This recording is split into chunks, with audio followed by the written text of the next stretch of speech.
یہ فسانہ ایسی لڑکی کی کہانی ہے جسے اس دنیا نے جینے تک نہ دیا۔ اس کی زندگی کے ساتھ پیش آیا واقعہ جس کو الفاظ دینا میرے لیے مشکل کام ہے، لیکن میں نے اسے لکھا تاکہ مزید کسی کی زندگی کسی دھوکے کے پیچھے خراب نہ ہو۔ فہا اپنے والدین کی اکلوتی اولاد تھی، لاڈلی اور جان سے پیاری۔ اس لڑکی کو دیکھیں تو ایسا لگتا تھا جیسے محبت اس کی رگ رگ میں بسی ہو۔ ہر ملنے والے سے اخلاق سے ملنا، اور اس کے ملنے میں بھی ایسی چاہت تھی کہ بار بار ملنے کو دل چاہے۔ وہ لڑکی خود سراپائی محبت تھی۔ فہا یونیورسٹی میں آئی، اپنے آخری سال میں پڑھ رہی تھی۔ اس کے سارے ٹیچرز اس کی رسپیکٹ کرتے تھے، اس سے خاص اپنائیت اور محبت رکھتے تھے۔ وہ محبت جس میں عقیدت ہوتی ہے ماں سوائے ایک ٹیچر کے۔ اس کی زندگی خوشیوں سے بھرپور، پھولوں جیسی معصوم سی تھی۔ اس کی ماما کی ڈیتھ کو 4 سال ہو چکے تھے۔ پھر جیسے تیسے اس کے باپ نے اسے یونیورسٹی میں داخلہ لے کر دیا۔ اسے ماں اور باپ دونوں کا پیار دیا، بلکہ اس سے بھی بڑھ کر کیا۔ وہ تحت نظر نازک سی اور چھوٹے سے دل کی مالک تھی۔ اس کے بابا ہارٹ پیشنٹ تھے، ان کا اپنا کاروبار تھا اور کافی حد تک پھیلا ہوا تھا۔ اسے کسی بھی چیز کی کمی اس کے بابا نے ہونے نہیں دی تھی۔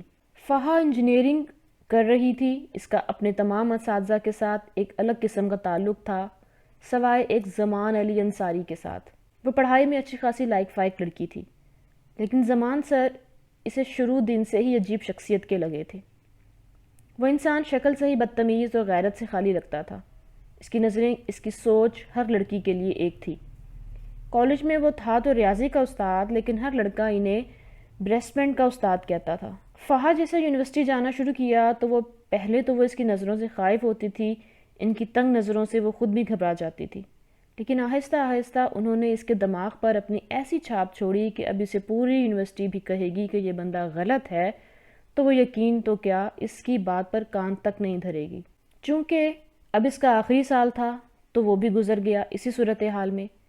اس کے بابا نے اسے یونیورسٹی آنے سے قبل ایک بات باور کروائی تھی کہ بھروسے کے قابل صرف آپ کے اپنے ہوتے ہیں، جن میں سب سے پہلے باپ اور پھر بھائی آتے ہیں۔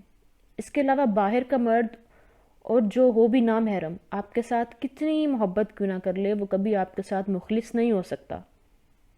وہ اس نصیحت کا فراموش کر بیٹھی تھی، لیکن اسے اس بات کا علم نہیں تھا کہ وہ خود کے لیے اندھیر قبر کھود رہی تھی، جس میں وہ خود تو گرے گی ہی، اپنے باپ کو بھی گرائے گی۔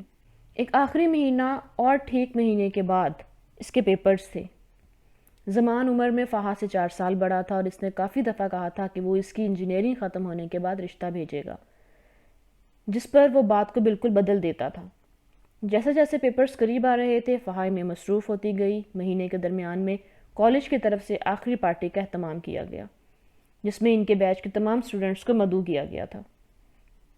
فہا اس دن بہت خوبصورت لگ رہی تھی۔ ساری آنکھیں اس کی توجہ اس نے اپنی طرف مبذول کی ہوئی تھی۔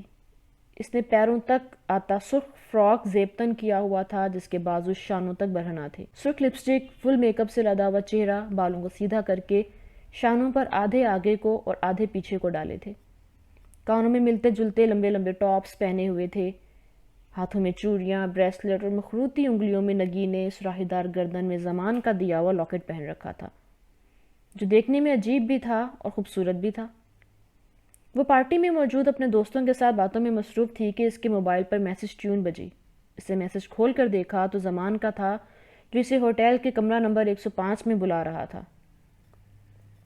فہا سب کو ابھی آنے کا بول کر جلدی سے کمرہ نمبر 105 میں گئی۔ اسے یہ تک یاد نہیں رہا کہ وہ ایک نامحرم کے پاس جا رہی ہے، یہ بھی نہیں کہ وہ کسی مشکل میں بھی پھنس سکتی ہے۔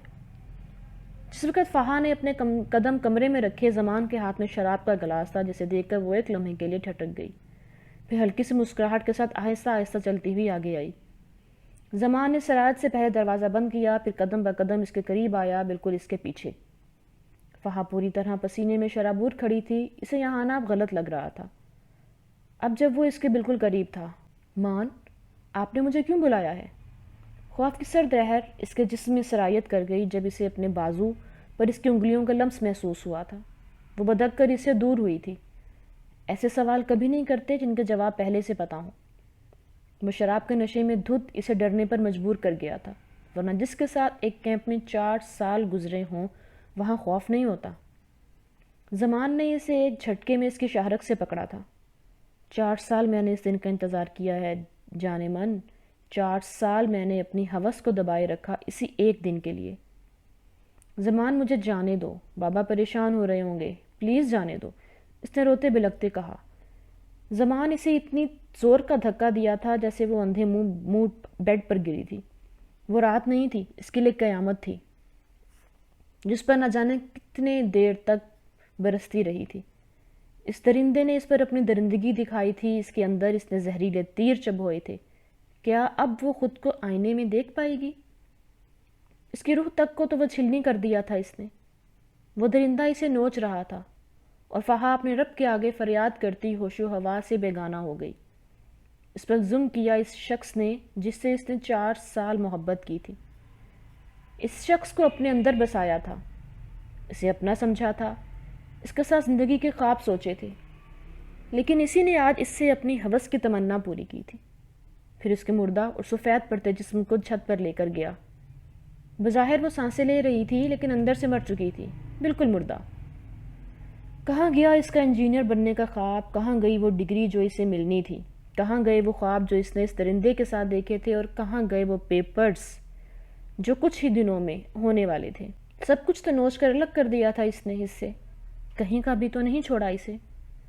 وہ چھت پر اسے کونے میں پھینک کر چلا گیا۔ وہ شخص جس سے ہم محبت کرتے ہوں اور وہی اگر ہماری روح پر ایسے ایسے نشتر چبو دے تو انسان زندہ رہتا ہے؟ اس کو سانس کیسے آ سکتی ہے؟ جب اسے ہسپتال لے کر جایا گیا تو اس کے والد اس کی یہ حالت برداشت نہ کر سکے، ان کو میجر اٹیک ہوا اور ان کی ڈیتھ ہو گئی۔ ان کی ڈیڈ باڈی کو کون لے کر جاتا؟ ان کا کوئی قریبی رشتہ دار نہیں تھا جو ان کا کفن دفن کرتا۔ ان کی ڈیڈ باڈی ہسپتال کے سرد خانے میں لاوالس پڑی رہ گئی۔ اتنے امیر ہونے کا کیا فائدہ کہ موت آنے پر ایک کفن اور قبر تک نصیب نہ ہو۔ فہا کوما میں چلی گئی تھی۔ 1 سال بعد اسے ہوش آیا۔ جب وہ ہسپتال سے ڈسچارج ہوئی تو اس کو سب یاد آیا تھا، لیکن اس نے اپنے منہ پر چپ کا ایسا کفن لگایا جو ٹوٹنا ناممکن تھا۔ اسے کسی چیز کا ہوش نہیں تھا۔ اسے یاد تھی تو وہ ایک رات، وہ قیامت کی رات۔ ان کا کاروبار بند ہو گیا، وہاں کسی اور کا قبضہ ہو گیا، ایک گھر تھا اس کے پاس، صرف ایک گھر۔ اس نے اس درد بھری رات کو بھلانے کے لیے نشہ شروع کر دیا۔ نشہ کرتی گئی اور اب اس کی یہ حالت تھی کہ کھانے کے بغیر تو رہ سکتی تھی لیکن نشے کے بغیر نہیں۔ وہ نشے میں دھت پڑی سڑکوں پر پڑی رہتی تھی، اس کی حالت دیکھنے کے قابل نہیں تھی، جو دیکھتا تو ضرور کانپ جاتا۔ نشہ پینا، کرنا، اس کی انجیکشن سب اس کی زندگی کا معمول بن گیا تھا۔ اور پھر ایک دن جو رہی سہی سانسیں وہ گن گن کر لے رہی تھی، ان کی ڈور بھی ٹوٹ گئی۔ وہ سڑک پر بے جان پڑی تھی اور اس کا گھر ویران پڑا تھا۔ کیا گیا اس لڑکے کا جس نے اسے اس حال میں پہنچایا؟ وہ تو کسی نئی طاق میں بیٹھا ہے اور کسی اور فہا کو دفن کرے گا، نئے طریقے سے، نئے انداز سے۔ ہمیں اپنی یونیورسٹیز کے حالات پر غور و فکر کرنی چاہیے تاکہ کوئی بھی لڑکی فہا جیسی موت نہ مرے۔ ایسے لڑکوں کو بدترین موت دینی چاہیے تاکہ کوئی اور لڑکا آنکھ اٹھا کر بھی کسی کی طرف نہ دیکھے۔